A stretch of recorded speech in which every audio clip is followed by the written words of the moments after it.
Now the whole of this passage is admirably characteristic of the new journalism which Mr. Pearson represents, the new journalism which has just purchased the Standard. To take one instance out of hundreds, the incomparable man with the board and nails is described in the Pearson's article as calling out, as he smote the symbolic nail, "Lie number 1, nailed to the mast, nailed to the mast." In the whole office there was apparently no compositor or office boy to point out that we speak of lies being nailed to the counter and not to the mast.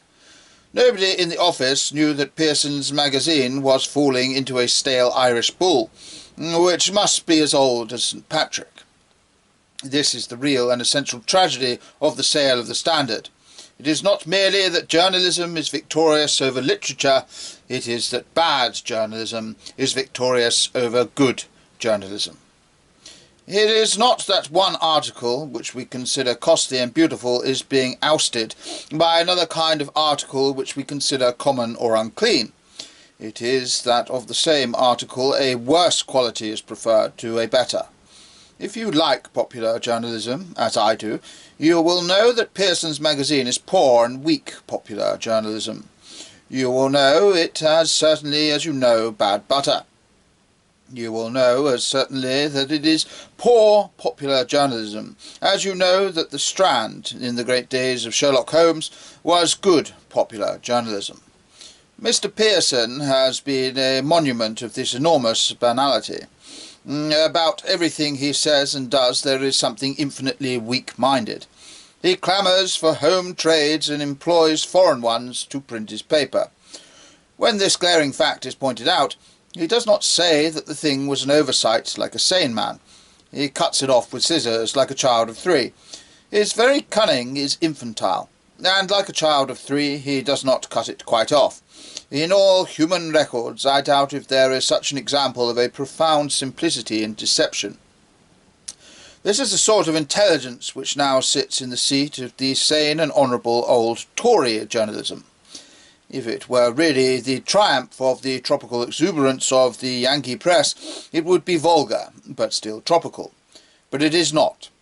We are delivered over to the bramble, and from the meanest of the shrubs comes the fire upon the cedars of Lebanon.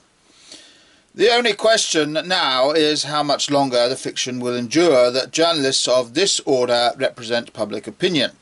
It may be doubted whether any honest and serious tariff reformer would for a moment maintain that there was any majority for tariff reform in the country comparable to the ludicrous preponderance which money has given it among the great dailies.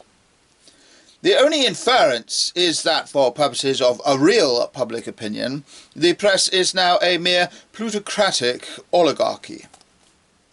Doubtless the public buys the wares of these men for one reason or another, but there is no more reason to suppose that the public admires their politics than that the public admires the delicate philosophy of Mr. Cross, or the darker and sterner creed of Mr. Blackwell. If these men are merely tradesmen, there is nothing to say except that there are plenty like them in the Battersea Park Road, and many much better. But if they make any sort of attempt to be politicians, we can only point out to them that they are not as yet even good journalists.